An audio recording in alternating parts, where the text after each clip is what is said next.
السلام عليكم ورحمة الله تعالى وبركاته.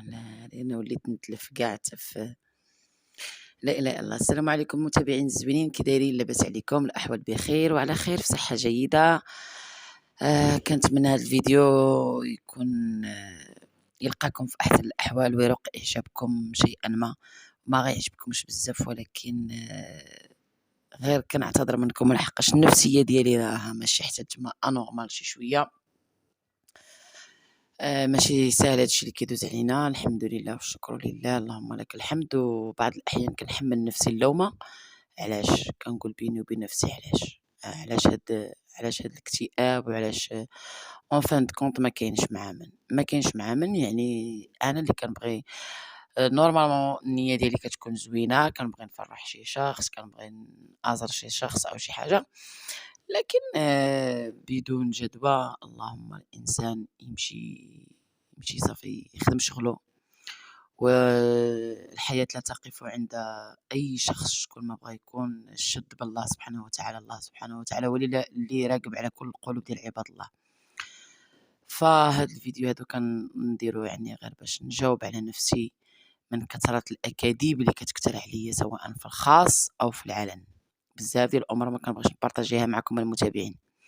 كتشوفوني طالعه ضحكه ناشطه، ما كنبغيش نمرر لكم السموم، لان جميع الانواع ديال الطرق الا هضرت بها راكم شفتوا. الا خرجت حزينه تيقول لك راه كتسعى براجلها، خرجت كنضحك تيقول لك راه ما سوقاش لراجلها. يعني اون تو لي كا ما غتسلميش من الالسنه. اللهم من الان فصاعدا غادي ندير داكشي اللي كيروقني انا واللي كيريحني انا وكيريح كذلك حتى وليداتي، حتى هما مسؤوليه مني. وليداتي اللي محتاجين ليا، اللي درت عده اخطاء في حقهم. واحد المره مشيت للزياره عند حمود الله يطلق سراحو وخليتهم بوحدهم في الدار. البارح عاوتاني مشيت خليت بنتي مسكينه مريضه في السخانه. يعني هذا كامل بنيتي الصافيه، كنقول نحاول نرضي الكل، يعني ندير الخاطر الكل، ولكن في الاخر كنبقى بلا خاطر. و اون تو لي كا كنتسمى ما مزياناش. يعني ديك كلمه ما مزيانهاش، ما تسواش، ما دايراش، ما فعلاش، ولات سبحان الله كتجيني اعتياديه. الا شكرني شي حد كنقول شي حاجه غريبه، اما المساوئ وليت كنتقبلها بكل فرح.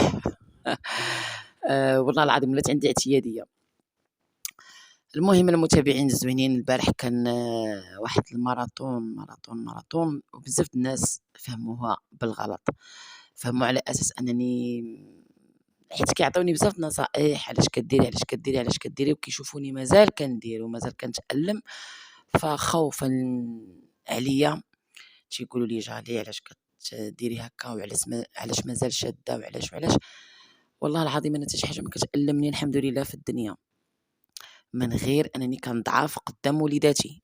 الا كانوا مراضين والا كانوا محتاجين شي حاجه وما في استطاعتي، او مهم، يعني هذه هي الحاجه اللي تقدر تكسرني. فعلا كتشوفوا فيا القوه، كتشوفوا فيا السند، كتشوفوا فيا بزاف ديال الحوايج.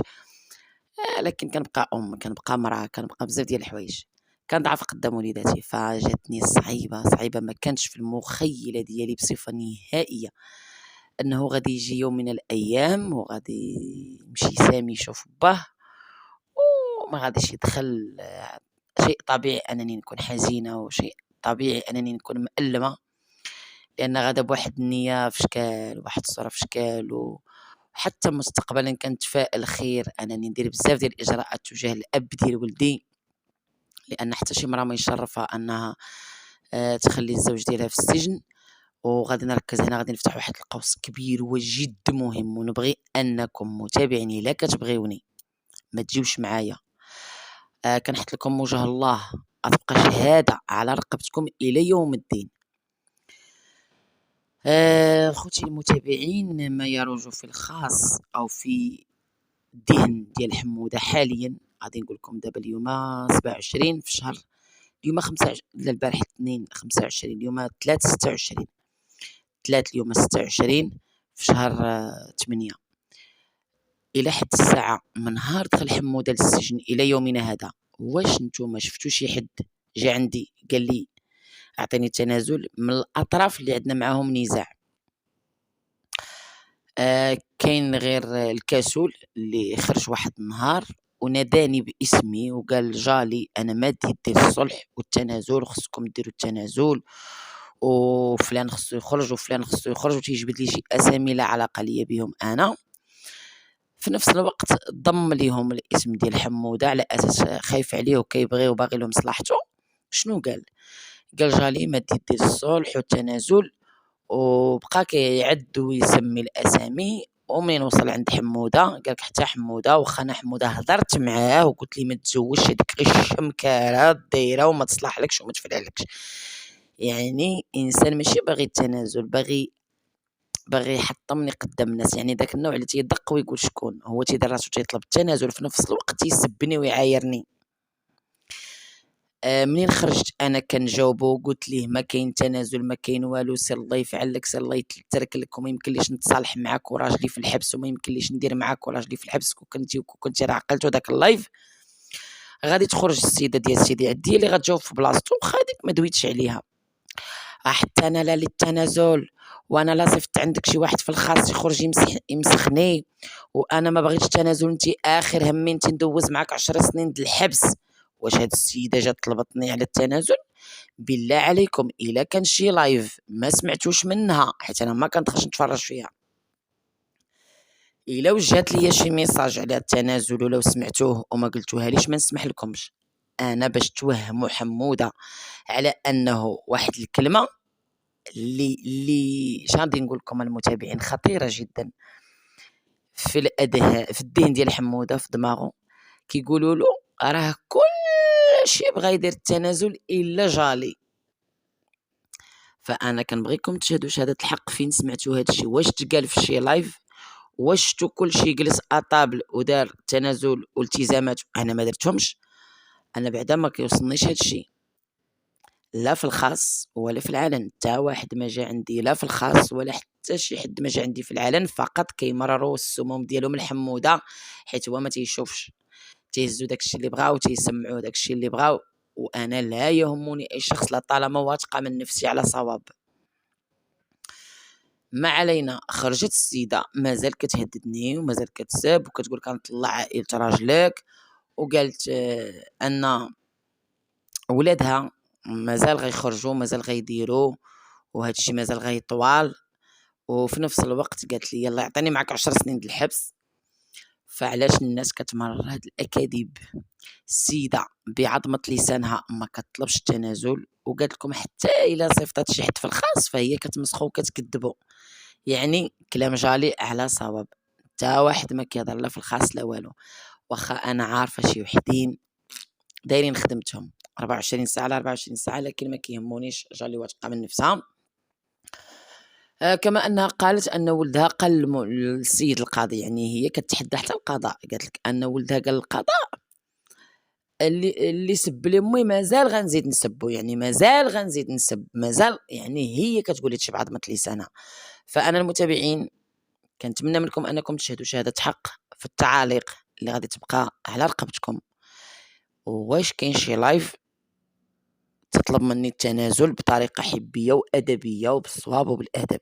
هاد الناس المتابعين وبالاخص الكسول هضر مع حموده وهو في السجن، دوزوه له وهضر معاه وما بغاش يدير ليه التنازل حتى يكون التنازل ديالي، ولكن كيوهموا حموده انه انا اللي ما باغاش التنازل، وانا اللي ما نقدتش الزوج ديالي، وانا اللي خليت الزوج ديالي في السجن. مع العلم انه انتم كتشوفوا الكسول كيقول لي انت اللي صيفطتيه للحبس اصلا، باش تشوفوا المنكر والجبروت ديال المشموتين.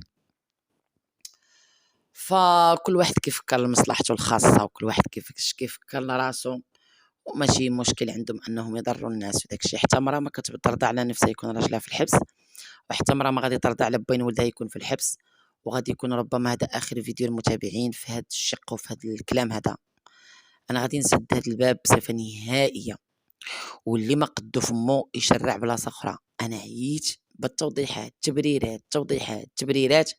لكن سبحان الله الحاجه الزوينه اللي كنقولها ما كتهزش، وإلا كنت دايره شي لايف كنضحك وكنتهكم وناشط انا والمتابعين ديالي كياخذوه بعين الاعتبار. غير الحوايج اللي بغاوهم كياخذوهم بعين الاعتبار، الحوايج اللي ما كيهموهمش ما لايقينش ليهم في الخطط ديالهم ما كيهتموش ليها. قناتي ولات تحت الورقه والستيلو تحت الرقابه، بعد ما تكرفست على هاد القناه وتعبت على هاد القناه ودرت راسي في اليوتيوب ودرت بلاصتي في اليوتيوب بمشقه النفوس. ففي الاخر الزمن غادي يجيو عباد الله ويديروا لي ورقه وستيلو ويبقاو ينوطيو عليا اي كلمه، هي ضحكت، هي هضرت، هي سافرت، هي مشات، هي جات، هي ما سوق حتى واحد فيا وما داخل حتى واحد فيا، وحياتي هذيك. واللي ما عجبو الحال ينطح راسو مع اجمل حيط. غادي ندوز لك نتايا الكسول اللي البارح قلتي شفتي البوست ديالي اللي حطيت اولا تقاضاو لك المواضيع لالاك جالي وليتي كتعسس عليها حتى نتايا من ضمن دوك الناس اللي كيتعسوا. شنو نقول؟ بوست خارج كتجاوب عليه، مع العلم انت ماشي معني بداك البوست ديال موسخ، او حتى انت الا حسيتي انك مشتت الاسر فماشي غريبه، راه انت مشتت الاسر، يعني ضراتك ديك الكلمه ديال مشتت الاسر، واخا انا ما دويتش عليك، لكن بما انك عارف راسك مشتت الاسر جا قدك داك البوست، كتحلم جالي تهضر عليك، كتمنى جالي تهضر عليك، لان بجالي كتاكل الخبز وكتاكل لولادك الخبز. ما علينا. قلتي هادوك الدراري اللي في الحبس واش ما عندهمش امهم؟ انا ولدي سامي يكبر، ولدي لا مجال للمقارنه مع شي ولاد اخرين، ولدي منين يكبر ويجلس حدايا يتعاطى نتمنى ليه الموت من دابا، ولدي يبقى يبارطاجي التصاور ديال العيالات نتمنى ليه الموت من دابا، شتي الموت نتمناها ليه الا كان يبارطاجي التصاور ديال العيالات ويتبنضد ويخرج يجلس حدايا ويطيح الصمطه لتحت الهضره، ما عندي ما ندير به. سيدك سامي الا حزنت عليه باقي فيه البراءه وطفل صغير وما عنده حتى ذنب، فهمتي؟ وحتى باه ما عنده حتى ذنب، من غير انه جالس مع الاسره ديالو، ما خصكمش تشوفوه جالس مع اسرته بصفه نهائيه. فولدي الشمكار اللي واقف لك في الحلقه رجعتي كتهضر عليه، طفل صغير كتهضر عليه، عقلتي نهار اللي صيفط لك التصويره في الكلينيك فاش ولدتو تلعتم لك اللسان، لسانك دخل لداخل تصرط لك فاش شتي سيدي سامي كان معنقو باه، بقيتي كتفتف ومن موراها قلتي لي ما ديريش السبوع، ما ديريش السبوع، ونهار اللي درت السبوع نوضتي عليا الروينه، من نهار تولد داك الوليد وانت الحرقه فيك شاده الله يحفظ. فهمتيني ولا ما فهمتيش؟ فإلا غتنوض تهضر على طفل صغير هذاك فيه البراءة، ماشي بحال المجرمين. ولدي ماشي مجرم، ولدي ماشي مجرم، فهمتي؟ ولدي ما عندوش هذاك شنو كيسميوها حالة العود، حالة العود يعني عدة أشخاص وعدة مرات. سامي بريء ومن حقه يستمتع بطفولته وبالأب ديالو وبالأم ديالو بيان كوم الفو، ماشي بحال وحدين اللي غير زيد ياها، غير زيد وصافي في الدنيا. ولدي مربي احسن تربيه ان شاء الله وغير يكون مربي احسن تربيه، وانا المسؤوله على تربيتهم لان الام هي عماد الاسره. اما باش نكبر وندير الحفايد ونجلس ولادي يطيحوا الهضره حدايا من الصمطه لتحت، كنتمنى ليا وليهم الموت من دابا وما نشوفوش داك النهار.